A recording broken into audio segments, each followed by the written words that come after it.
Hello friends, you must have heard about total knee replacement, but today we are going to talk about unicondylar knee replacement or partial knee replacement, also known as microplasty. How is it different from total knee replacement? What are the indications? What are the results after UKR, and in which patients we should do that? Let's know from Dr. Prathamesh Jain sir. Unicondylar knee replacement procedure is a very unique procedure which can give amazing results to the patient. Basically, in most of the cases of osteoarthritis, only the inner part of the joint, which is called as a medial joint, is involved. The rest of the joint is normal.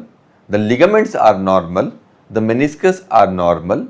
Hence, whenever we can do a unicondylar knee replacement, it is better for the patient. So the size of the joint is very small as compared to a total knee replacement. The cuts that we have to make to put the implant into its position are also very small. So bone preserving, the incision that we have to make to put the implant is also very small as compared to total knee replacement. So small incision. The time that we take to do a unicondylar replacement is also less as compared to total knee replacement. So faster, quicker procedure. It is a procedure which preserves the natural anatomy of the knee.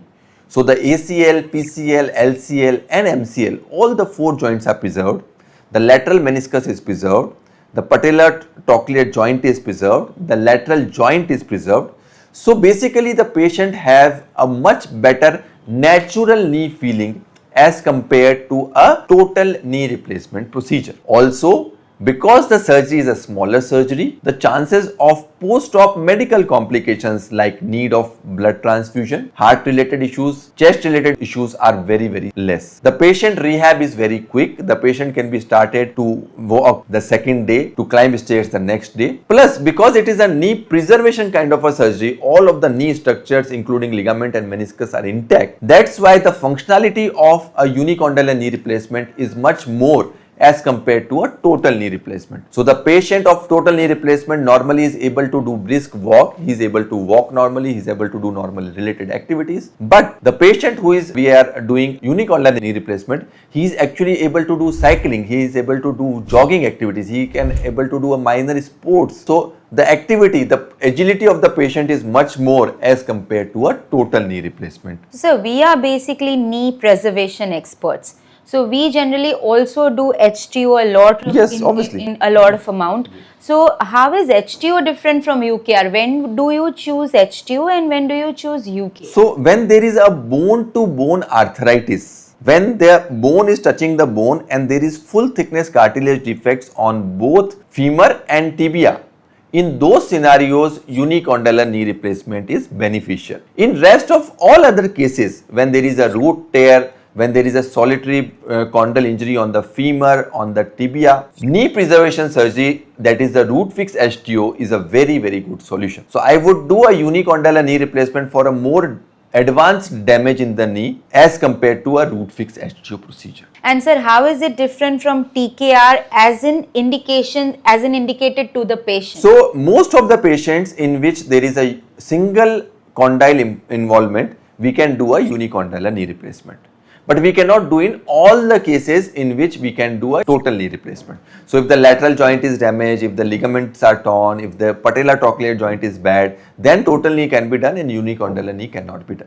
So hence what we do is we do three things in patients in which we plan to do a unicondylar knee replacement. First, we get a good AP and lateral X-ray. Second, we get an MRI of the patient which will give us an idea whether the ACL, PCL and other joint ligaments are normal. The other joint line, that is the lateral joint, lateral femoral condyle, lateral tibial condyle and the patello-trochlear compartment is normal or not. So MRI will give us a very good reading about the condition of the joint inside. And the third thing we do are blood tests, because if there is an inflammatory problem in the knee, a rheumatoid arthritis, then the unicondylar knee will not be successful. So you should have a normal ESR and CRP and you should not have any evidence of any rheumatological disease to do a proper unicondylar knee replacement procedure. And sir, is there any specific age performing UKR? No, so UKR can be performed in a younger patient like 50s. I would not do it for less than 50-55. In those cases, I would rather do a root fix HTO procedure. So you can do it between 50 to 60s. And you can do it in higher age individual like 70, 80 also, because it is safer medically. So this is also done in patients who are higher age, who have medical problems, who have problems in heart, like chest related problems. Then in those patients in a higher age group also, if he fulfills all the other recommendations for the partial knee, like intact ligaments, lateral condyle normal, patellofemoral normal, then in those scenarios we can do it for a higher age group also. So all the patients who have arthritis every time doesn't need a TKR. Yes. Microplasty can be done in a lot of patients. You can save knee from total knee replacement in many cases.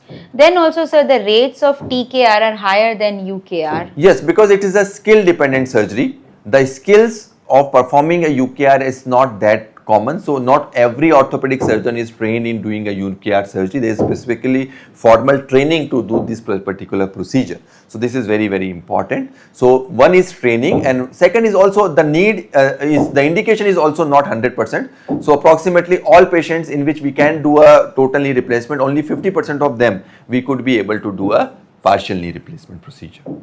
Okay, sir. So basically the diagnosis of the patient regarding what does the patient specifically need, It's like very, very HTO important. or Yeah. UKR or TKR. Is very important, and the decision making is more important. So I would rather recommend a patient to go to a surgeon which is doing all these 3-4 procedures. Normally, most of the surgeons are like a solid dedicated joint replacement surgeon or a dedicated arthroscopic surgeon or a dedicated microplastic surgeon. That is not good. A surgeon who performs all the 3-4 procedures equally will be able to give you a better advice regarding yourself, whether which procedure will be the best procedure in your particular case. So basically there are a lot of knee surgeries that are possible with the pathologies that patients have, but to decide which exact surgery is applicable to which kind of pathology, you need an expert, and the expertise of arthroscopy plus orthopedics, you have to choose that doctor. So do send your MRI reports, X-ray reports on the given below number. Thank you very much. Thanks a lot.